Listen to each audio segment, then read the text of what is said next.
आइए, स्वागत है संस्कार एकेडमी के इस लेक्चर सीरीज में। आज हम अंग्रेजी व्याकरण के अंतर्गत टेंस का पार्ट 3 पर चर्चा करेंगे। इससे पहले के दो वीडियोज में सिंपल प्रेजेंट टेंस का ट्रांसलेशन रूल और usages of simple present tense का दो वीडियो अपलोड है। आज हम बात कर रहे हैं प्रेजेंट कंटीन्यूअस टेंस के बारे में। कंटीन्यूअस का अर्थ होता है जारी रहना, होते रहना। तो जिस कार्य व्यापार से हमें यह बोध हो रहा हो कि काम शुरू होकर खत्म नहीं हुआ, जारी ही है, प्रेजेंट टाइम में, उसे हम कहते हैं प्रेजेंट कंटीन्यूअस टेंस। जैसे कि मैं किताब पढ़ रहा हूं, मैं किताब पढ़ रहा हूं। ये बोलने वाले मैं जिस वक्त बोल रहा है उस वक्त उसका किताब पढ़ना जारी है। मैं किताब पढ़ रहा हूं तो किताब पढ़ना जारी है। तो ऐसे जगह पर हम कंटीन्यूअस टेंस का प्रयोग करते हैं। इसका एक नाम प्रेजेंट प्रोग्रेसिव भी होता है। प्रोग्रेसिव का अर्थ होता है अग्रसर, पढ़ रहे हैं और पढ़ते हुए आगे की ओर अग्रसर हो रहे हैं। तो यहाँ कंटीन्यूअस टेंस या प्रोग्रेसिव टेंस समान अर्थ वाले शब्द हैं, तो एक ही चीज है। तो प्रेजेंट कंटीन्यूअस टेंस में हम हर हमेशा उसके भाव को फील करेंगे कि वह किस कार्य व्यापार के बारे में बात कर रहा है और उससे किस समय में और किस तरीका से कार्य होने का बोध हो रहा है। तो आइए देख लेते हैं।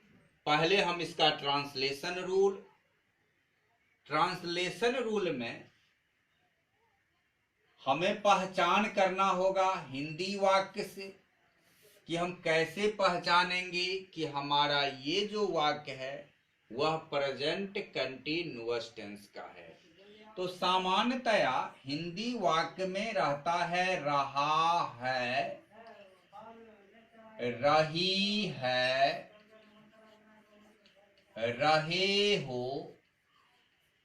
ये हैं, हो, हूं, ये सब प्रेजेंट का पहचान है। प्रेजेंट टेंस के जिस भी भेद का हम बात करेंगे तो हिंदी वाक्य के अंत में है, हूं, हो ये जरूर रहेगा। तो सबसे पहले संक्षिप्त रूप में पहचानने का यही तरीका है कि सबसे पहले पहचान लो कि प्रेजेंट की, पास्ट की, फ्यूचर 3 में डिवाइड कर लो। यदि है, हूं, हो है तो समझ लो प्रेजेंट का है।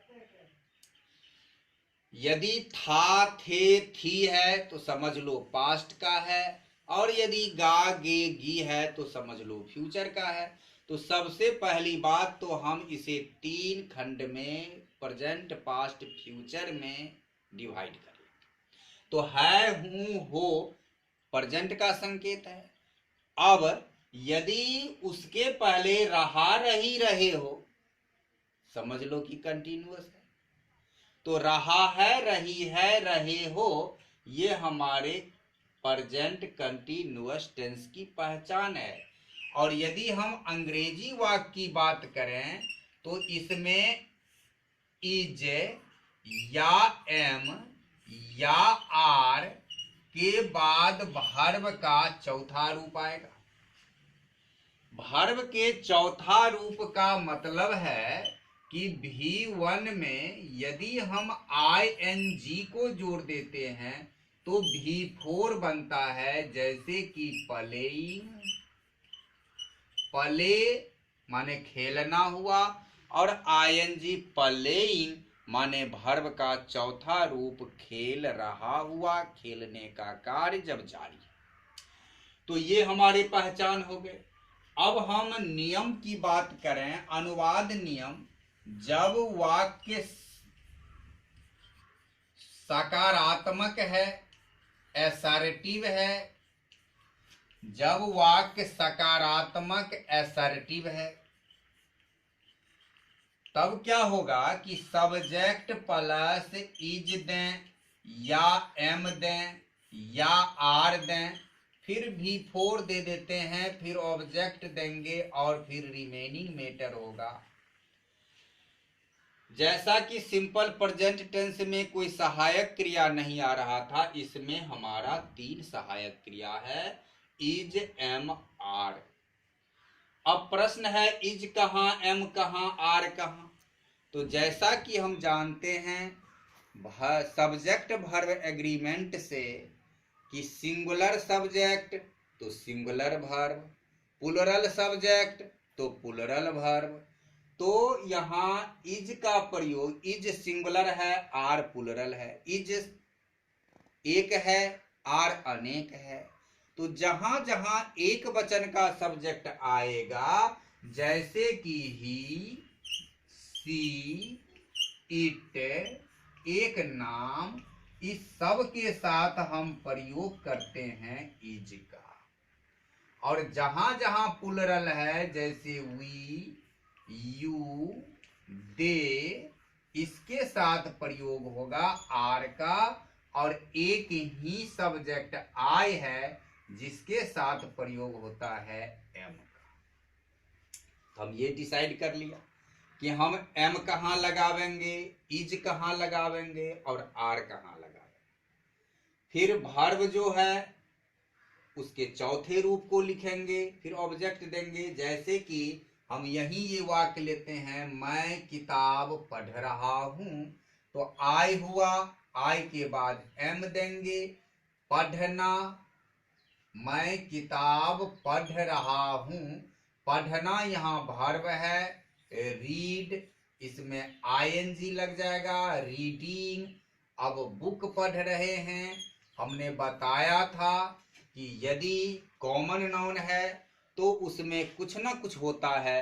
तो जैसे कि ये किताब पढ़ना सिंगुलर का संकेत है, एक बार में लोग एक किताब पढ़ता है, तो हम इसके पहले ए का प्रयोग कर देंगे और I am reading a book इस वाक्य का अनुवाद हो गया। ऐसे ही हम और उदाहरण भी देख सकते हैं, जैसे कि तुम घर जा रहे हो देखा, पहचान गए कि यह प्रेजेंट कंटिन्यूअस है। और जब प्रेजेंट कंटिन्यूअस है तो हमें फॉर्मूला ज्ञात है, सब्जेक्ट प्लस, तो जाने वाला तुम है, हम यू लिख दिए, यू के साथ हम प्रयोग करते हैं आर का, तो ये हुआ यू आर। उसके बाद वर्ब देंगे, जाना वर्ब है, गो आईएनजी लगा देंगे तो V4 बन जाएगा। तो यू आर गोइंग, अब कहाँ जा रहे हैं, तो घर जा रहे हैं, होम। अब जिस स्थान पर जाया जाता है उसके पहले टू का प्रयोग करना है, इससे पहले बताए। लेकिन अपवाद स्वरूप होम एक ऐसा शब्द है जिसके पहले टू का प्रयोग नहीं होता है, तो इसलिए यू आर गोइंग होम। अब इसी तरह देखें कि जब वाक्य नकारात्मक है, अर्थात जब वाक्य में नहीं है, तो नहीं है तो सीधी बात हम समझते हैं कि सहायक क्रिया जहां है उसके बाद नोट लगा दो, नकारात्मक बन जाएगा। सिंपल प्रेजेंट टेंस में सहायक क्रिया नहीं था, हमने डू डज डिड उत्पन्न किया, डू डज को उत्पन्न किया था, नोट लगाने के लिए। और यहाँ तो ऑलरेडी इज एम आर है, तो और कोई चिंता की बात नहीं है। सीधा हम करेंगे कि सब्जेक्ट देंगे, यही इज देंगे या एम देंगे या आर, जो प्रयोग में आ रहा हो। फिर हम इसके बाद नोट लगा देंगे और V4 करके ऑब्जेक्ट रिमेनिंग मैटर कर देंगे। यही हमारे अनुवाद के नियम।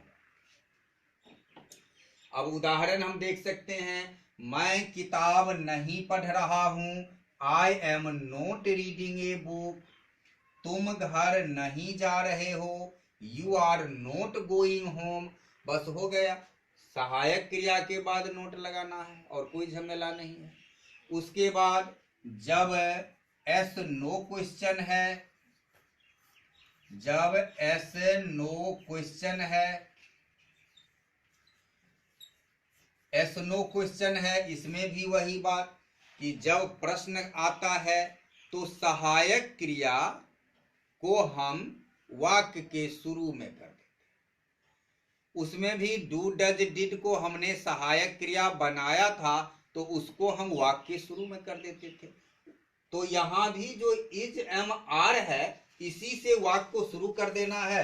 प्रश्न बन जाएगा जैसे कि इज या एम या आर, और तब हम सब्जेक्ट को देंगे, तब V4 देंगे और तब फिर ऑब्जेक्ट देकर रिमेनिंग मैटर देंगे। और चूंकि प्रश्नवाचक वाक्य है तो प्रश्नवाचक चिन्ह। जैसे कि क्या मैं किताब पढ़ रहा हूं, हाँ नहीं में उत्तर आ सकता है हाँ मैं किताब पढ़ रहा हूं, नहीं मैं किताब नहीं पढ़ रहा हूं। तो यह एस नो क्वेश्चन है। ये जो इज एम आर है इसी को हम पहले कर देंगे, तो एम जो है बाद में उसे पहले करेंगे तो बन जाएगा am I reading a book, am I reading a book. और इसके बाद हम प्रश्नवाचक चिन्ह लगा देंगे। क्या तुम घर जा रहे हो, आर यू गोइंग होम, प्रश्नवाचक चिन्ह। तो इसी तरीका से हम एस नो क्वेश्चन बनाते हैं। और यदि हमारा WH क्वेश्चन है तो जब WH क्वेश्चन है, WH क्वेश्चन है तब हम क्या करते हैं, कुछ नहीं करते हैं। ये जो है एस नो क्वेश्चन, इससे पहले WH वर्ड दे दो। तो यहां WH वर्ड है, WH वर्ड प्लस ये इज या एम या आर, ऐसा ही होगा। Plus subject plus V4 plus object plus remaining matter और प्लस प्रश्नवाचक चिन्ह। जैसे तुम किताब क्यों पढ़ रहे हो, तुम किताब क्यों पढ़ रहे हो। तो यहां तुम किताब क्यों पढ़ रहे हो, इसका उत्तर हम हाँ या नहीं में नहीं दे सकते। हाँ मैं किताब पढ़ रहा हूं, इसका उत्तर नहीं होगा। नहीं मैं किताब नहीं पढ़ रहा हूं, इसका उत्तर नहीं होगा। तो ये WH क्वेश्चन है क्यों, तो क्यों के लिए हम दे देंगे व्हाई। और फिर जो इसका बना है कि व्हाई यू है, इसके यू के साथ आर लगता है, व्हाई आर, फिर हम सब्जेक्ट देंगे यू, फिर हम V4 दे देंगे, why are you reading a book.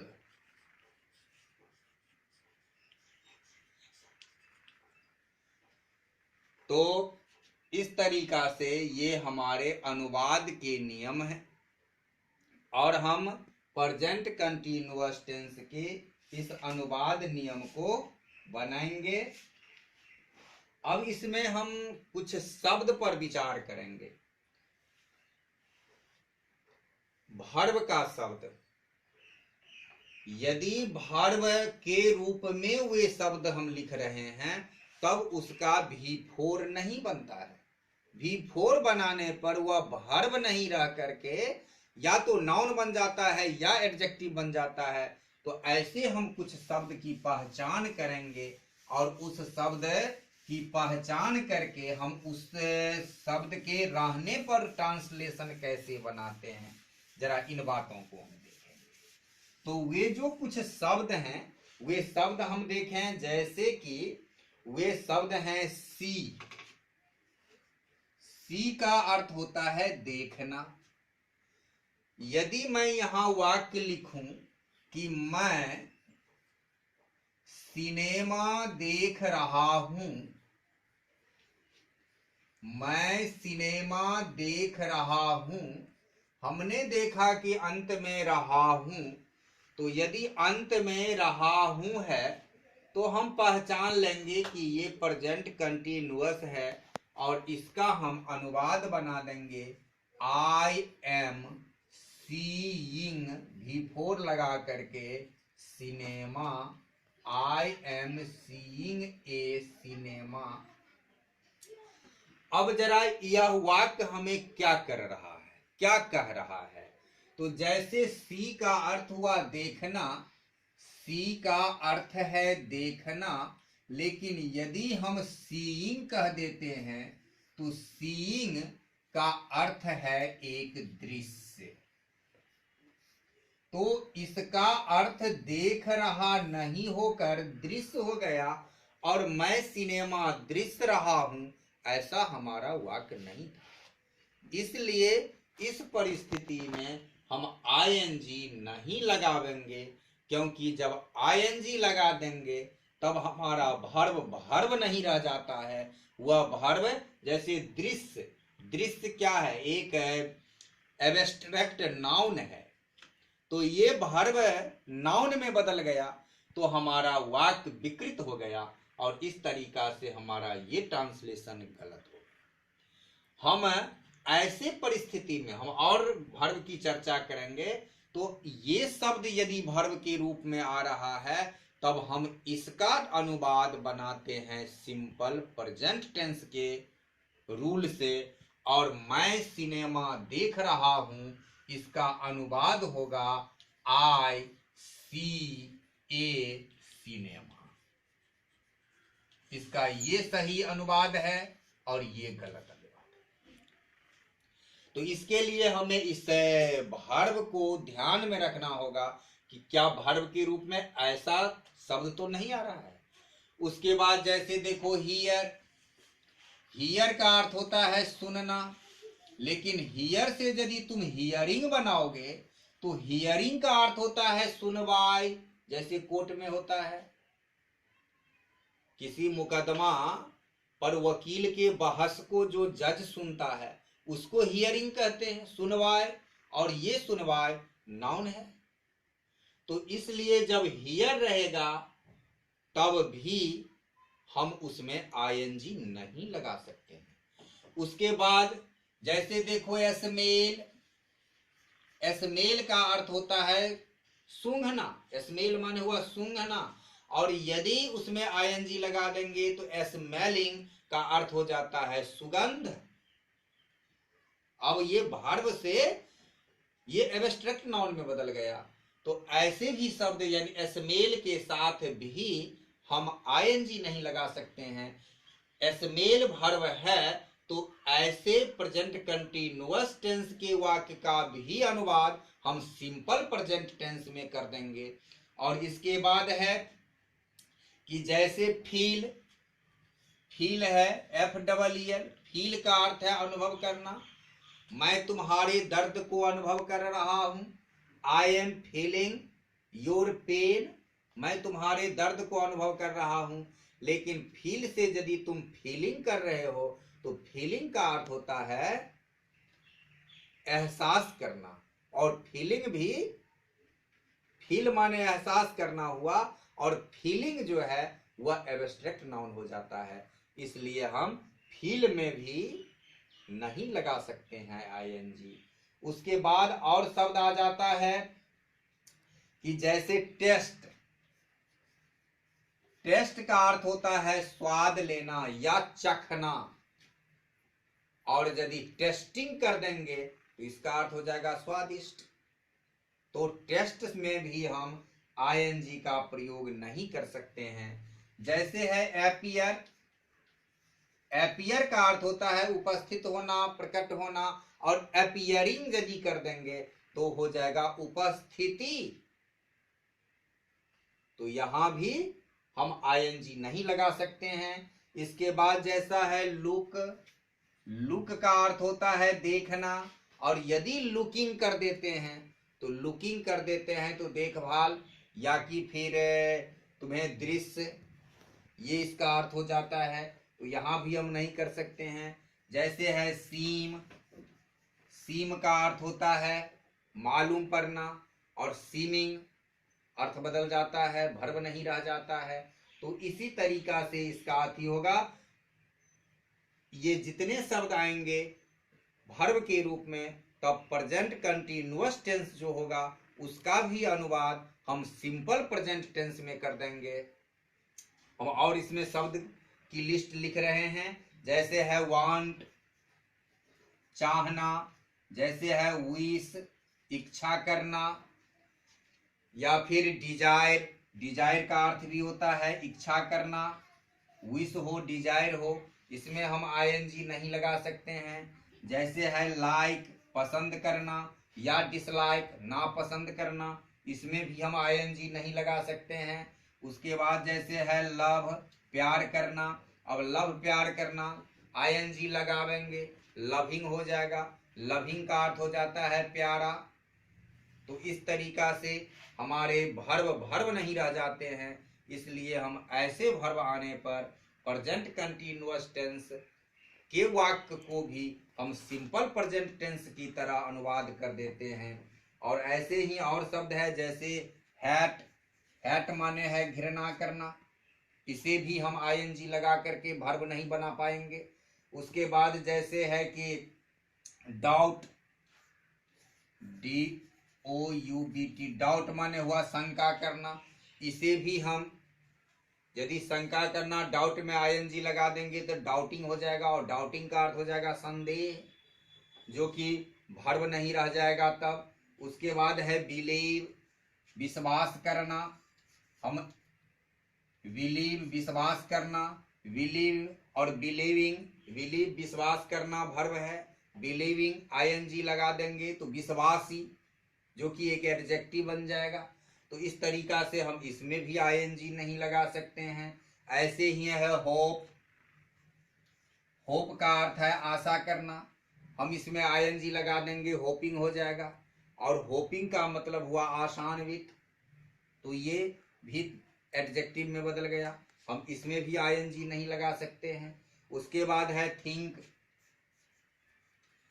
Think का अर्थ है सोचना, लेकिन आईएनजी लगा देते हैं तो थिंकिंग का मतलब हो जाता है विचार, थिंकिंग एक थॉट हो गया, एक विचार हो गया।